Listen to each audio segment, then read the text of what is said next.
नमस्कार, welcome back. दोस्तों, जो हो रहा है वो होना ही था। मैंने आपको पहले बोला था कि जिस तरह से हमारी फॉरेन पॉलिसी एग्रेसिव होती जा रही है, दूसरा हम वो काम कर रहे हैं जो भारत के हित में है, इसका मतलब है हमारे ऊपर अटैक किए जाएंगे। और ऊपर से मोदी जी ने G7 में जाकर ट्रंप के साथ बैठकर उसके सामने बोला है, ब्लंटली कुछ चीज़ों को बोल दिया, जिसके कारण रेपरकेशंस तो आने थे और वो इमीडिएट थे। USA और UK दोनों ने टीम अप कर लिया भारत के खिलाफ काम करने के लिए। ये सिर्फ एक मैसेज है which is loud and clear. या तो हमारे साथ मिलकर काम करो, वरना आपको स्नब किया जाएगा, आपको मारा जाएगा, आपको ब्लैक लिस्ट वो भी किया जाएगा। अब क्या हुआ है वो मैं आपको बाद में बताऊंगा, लेकिन अब होगा क्या वो पहले आपको वो बता दूं। जो मैंने पहले बोला था वही होगा। और ये अब ध्यान से नोट कर लीजिए, पाकिस्तान को रेड कारपेट ट्रीटमेंट अब मिलेगा अमेरिका की तरफ से। उसको पैसे दिए जाएंगे, उसको कॉन्ट्रैक्ट दिए जाएंगे और उसको तारीफें की जाएगी आपके सामने, आपको स्नब करने के लिए। दूसरा, जो अपोजिशन पार्टीज है भारत में, मीडिया है, वो एक तरफ से एक नैरेटिव खड़ा करेगा ऑन बिहाफ ऑफ USA कि मोदी जी को अब कुर्सी छोड़ देनी चाहिए, पाकिस्तान भी ज़्यादा इंपॉर्टेंट होता जा रहा है। कॉकरोच जनता पार्टी है, उसको फंडिंग मिलनी शुरू हो जाएगी, ताकि वो क्या बोलेगा। अब कॉकरोच जनता पार्टी का एक ही काम है, वो डेमोक्रेसी के ऊपर वो अटैक करना शुरू करेंगे कि भारत में जो डेमोक्रेसी है वो खतरे में है। केओस को क्रिएट करवाया जाएगा पूरे भारत के अंदर। लिख लीजिए, ये होगा ही होगा, क्योंकि अब अमेरिका ने आपके खिलाफ या आपको लाइन पे लेके आने के लिए अब उन्होंने काम करने शुरू कर दिए। आप रेडी हो जाइए, ये काम होने वाले हैं। और स्टॉक मार्केट को भी ये गिरवाने की कोशिश करेंगे, क्योंकि अभी स्टॉक मार्केट हमारी राइज हो रही है। फॉरेन फंड्स जो हैं उन्होंने भारत में एंटर करना शुरू कर दिया। और जैसे ही ये काम शुरू होगा, एक आधी रिपोर्ट और आ जाएगी हिंडनबर्ग की तरह, और वो अटैक किया जाएगा हमारी स्टॉक मार्केट के ऊपर। और आपको मालूम है मॉनसून सेशन अभी आने वाला है पार्लियामेंट का, उसके अंदर भी उससे पहले कोई ना कोई गंदी हरकतें ये करेंगे, एक मैसेज मोदी जी को सेंड करने के लिए। कायदे में रहोगे तो फायदे में रहोगे, वरना क्रैश करोगे। दोस्तों, 4 चीज़ें हैं जो हमारे देश के खिलाफ हुई, लेकिन ये हो क्यों रही हैं? क्योंकि वो अपने आप को एसर्ट करना चाहते हैं हमारे ऊपर, हमें जूनियर पार्टनर की तरह वो रखना चाहते हैं। ये आपको बड़े कदम उठाने ही पड़ने थे अगर आपको इंडिपेंडेंट बनना है तो। अब वेस्ट ने किया क्या? वेस्ट ने सिर्फ एक मैसिव कोऑर्डिनेटेड वार्निंग शॉट्स दिए हैं आपको। अभी अटैक नहीं किया, सिर्फ वार्निंग शॉट्स हैं और कुछ डॉट्स हैं जो कोई जोड़ नहीं पा रहा। 2 चीजें हैं जो आपने करी, उसके बाद बताऊंगा इन्होंने क्या किया। पहला काम है, आपको याद होगा रिसेंटली हमने UAE के साथ 20 साल का कॉन्ट्रैक्ट कर लिया कि हम डिस्काउंटेड तेल लेंगे और गैस लेंगे वहां से, जो स्ट्रेट ऑफ हॉर्मुज को बाईपास करके हम वहां से लेकर अपने कंट्री में लेकर आएंगे। एग्री आपने कर लिया, कोई दिक्कत नहीं थी किसी को भी। लेकिन दिक्कत हुई कहां पर? आपने बोल दिया हम इंडियन रुपी में हम काम करेंगे। UAE के साथ, रशिया से आप पहले से रुपी में आप ट्रेड कर रहे हैं, अभी आपने UAE से कर लिया। 2 कंट्रीज इनफ हैं आपकी पूरी की पूरी जो तेल की रिक्वायरमेंट और गैस की रिक्वायरमेंट है पूरा करने के लिए। इसलिए दर्द है कि यार ये क्या हो गया। ऊपर से आपने वेस्ट को, जयशंकर जी गए यूरोप में, वहां बैठ के उनके मुंह पे बोला तुम झूठे हो, मक्कार हो, तुम जब तुम्हारा मन करता है तो हमें सैंक्शन करते हो, और जब तुम्हारा मन करता है कि भाई अब तुम्हें ज़रूरत है तो तुम सैंक्शंस को हटा देते हो। ये सारी चीज़ें जब आप मुंह के ऊपर बोलेंगे तो उसके बाद आपको क्या लगता है वो आपको छोड़ देंगे? भाई पिछले 72 घंटों में उन्होंने क्या किया? जियोपॉलिटिकल अर्थक्वेक्स उन्होंने शुरू कर दिए। एक अलायंस है जो पहले था वॉशिंगटन, लंदन और न्यूयॉर्क, न्यू दिल्ली के बीच में, वो तोड़ दिया गया, या बोल दीजिए दिखाया गया हम तोड़ने वाले हैं। यूनाइटेड स्टेट्स ने भारत का नाम नक्शे से खत्म कर दिया है, उनका जो क्रिटिकल मिलिट्री कमांड सेंटर है। ये आपने न्यूज़ सुना होगा, लेकिन मैं पहले बोल रहा हूं जो न्यूज़ है वो इतना इंपॉर्टेंट नहीं है, वो क्यों हो रहा है वो ज़्यादा इंपॉर्टेंट होता है। 2 क्वेश्चन हैं जियोपॉलिटिक्स में जिसके ऊपर मैं नज़र रखता हूं, why and why now. Why now तो मैंने बता दिया आपको, आपने 2 चीज़ें करी हैं। तेल आपने खरीदना शुरू कर दिया अपनी टर्म्स पर, जिस कंट्री से आपका मन करता है वहां से, वो भी इंडियन रुपी में। अब अमेरिका क्या कर रहा है? अमेरिकन फोर्सेस ने अटैक किया रिसेंटली कि हमारा नाम खत्म कर दिया, इंडो पैसिफिक में से इंडो निकाल दिया। दूसरा काम किया जो हमारी मर्चेंट शिप्स हैं उसके ऊपर अटैक किया, और हमारे जो कुछ सेलर्स हैं उनकी हत्या भी होगी। और तीसरा काम एक और है, ब्रिटिश कमांडोज ने भारत की एक शिप को हाईजैक कर लिया है। जो हाईजैक किया है, जो फॉर्मूला अपनाया, वो देखने वाला है। वो सारी डिटेल्स आपके सामने रखूंगा। और ये डिप्लोमेटिक एक फ्रिक्शन नहीं है दोस्तों, कैलकुलेटेड जियोपॉलिटिकल असॉल्ट है भारत के ऊपर, और स्पेशली मोदी जी को ट्रैप करने की कोशिश की जा रही है ताकि ऑपोजिशन को मौका मिले और यहां पर भारत में क्योस शुरू हो। अब ब्रेकडाउन करते हैं एग्जैक्टली हुआ क्या। पहला तो यह है कि यार भारत के नाम को इरेज किया। इरेज कैसे कर दिया? ये पेंटागन ने अभी अभी कंफर्म किया है कि जो यूएस इंडो पैसिफिक जो कमांड सेंटर था उसका नाम को चेंज कर यूएस पैसिफिक कमांड सेंटर वो कर दिया गया है। इंडो वर्ड को निकाल दिया। डिक्लेयर किसने किया? सेक्रेटरी ऑफ डिफेंस, जो कि अब कहता है सेक्रेटरी ऑफ वॉर, पीट हेग्सेथ ने। ये आदमी जब से आया है ये सारे सिर्फ युद्ध तो ये कोई कर नहीं पाया, लेकिन ये नाम चेंज करने में माहिर है। इंडो वर्ड को जानबूझकर इरेज नहीं डिलीट कर दिया गया है। अब ये मैटर क्यों करता है? क्योंकि दोस्तों जियो पॉलिटिक्स के अंदर जो जेस्चर्स हैं, पोस्चर्स हैं और वर्ड्स हैं, ये सारे वेपन की तरह वो यूज किए जाते हैं। 2018 के अंदर यूएसए ने खुद इंडो पैसिफिक का नाम दिया गया था जब डोनाल्ड ट्रंप की पहली सरकार थी। कैलकुलेटेड मूव था और ब्रांडिंग किया गया कि इंडिया को फ्लैटर करने के लिए ये नाम डाल दीजिए। और इंडिया से उन्होंने क्या मांगा क्या था कि चाइना के खिलाफ आप हमारे साथ मिल जाइए और चाइना की वाट हम मिलकर लगाते हैं। अगर आपका युद्ध होगा तो हम मिलकर लड़ेंगे। लेकिन आपको मालूम है भारत में मोदी जी बोलते हैं मुझे पता है आपने मुझे सिर्फ युद्ध करवाना है चाइना से, लेकिन मदद करने के लिए आप कभी नहीं आएंगे। हमने उस एसोसिएशन के बीच में एंटर करने से मना कर दिया। अब नाम तो दे दिया इंडो पैसिफिक 2018 में। फिर उसके बाद जो जितनी मीडिया है, मीडिया को बोला गया कि आपने ये यूएस पैसिफिक नहीं बोलना, इसको इंडो पैसिफिक बोलना है। गूगल के अंदर भी अगर आप देखेंगे तो आपको इंडो पैसिफिक हर जगह पे दिखेगा। यूएसए को लगता था कि भारत को कभी भी वो यूज कर सकता है as a buffer country against China और एनीबडी एल्स। जैसे पाकिस्तान को वो यूज करता है, जब भी मन करता है आसिम मुनीर को बुलाया, पटा जो बंधा हुआ है उसको हिलाया, वो वैसे ही काम करने लग जाता है अमेरिका के लिए। वैसे ही वो भारत को भी वो चाहते थे कि भारत हैवी लिफ्टिंग करे, ये पूरा का पूरा जो नेबरहुड है, मिडिल ईस्ट हो या चाइना हो, उसके खिलाफ। लेकिन मोदी जी ने मना कर दिया। अब आज हो क्या रहा है? जो हनीमून है वो वायलेंटली ओवर हो गया। वॉशिंगटन ने पहले तो अपना नाम चेंज कर दिया, इंडो निकाल दिया। दूसरा उसने यूके को बोला कि यार तुम भी अपनी ट्यून को थोड़ा चेंज करो, तुमने एफटीए तो साइन कर लिया भारत के साथ, लेकिन अब तुम्हें मेरे हिसाब से काम करना पड़ेगा।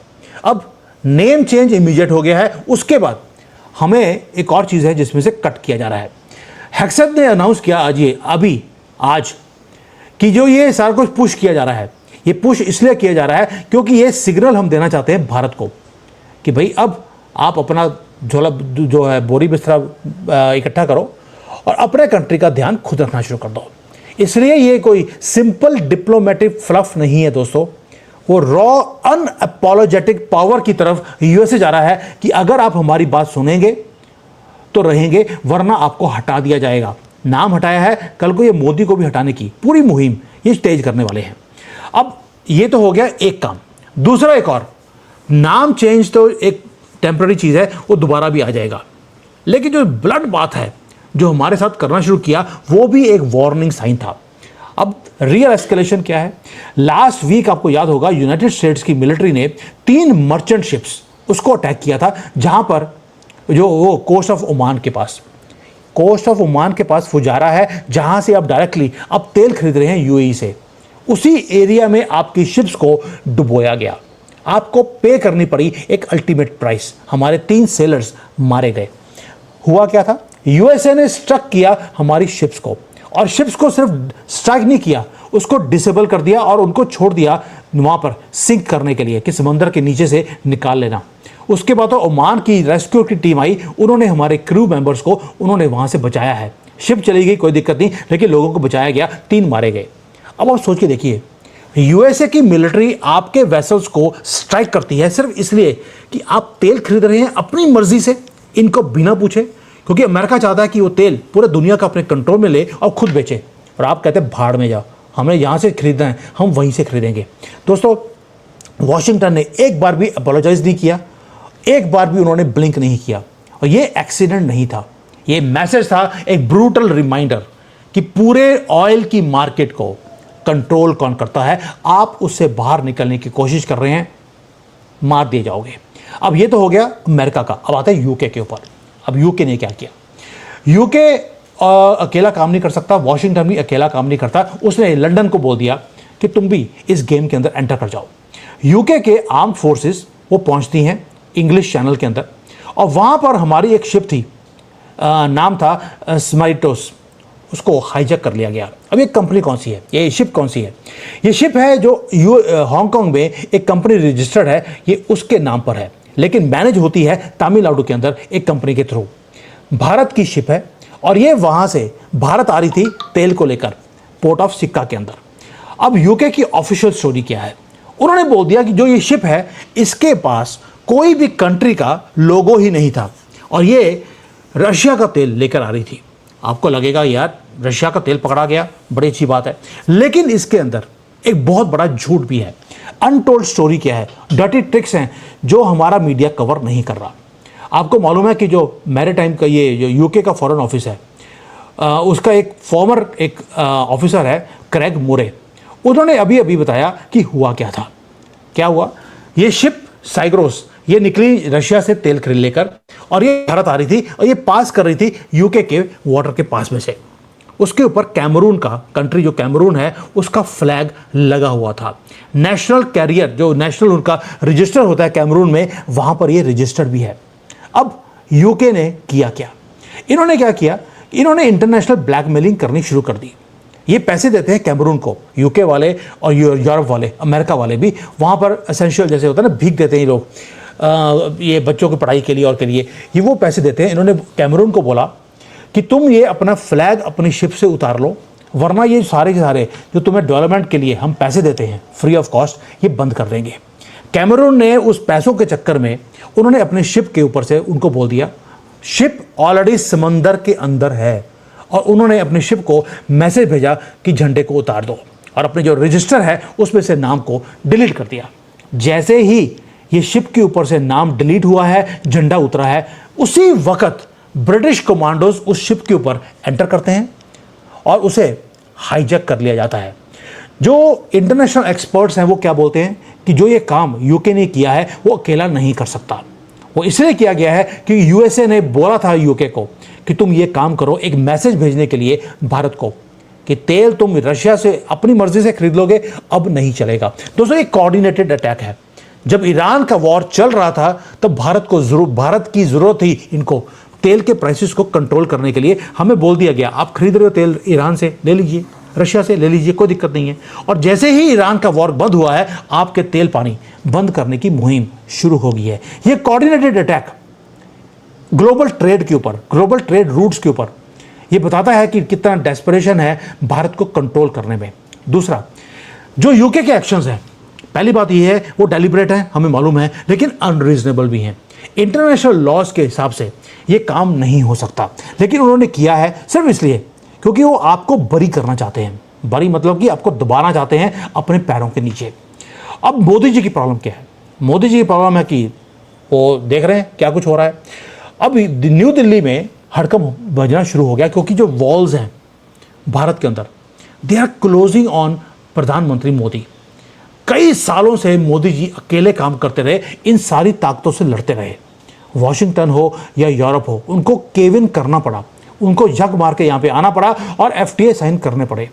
अब आपको मालूम है कि मोदी जी ने बड़ी कोशिश करी कि वो यूएसए के साथ रिलेशंस को और ठीक कर लें और क्लोज कर लें।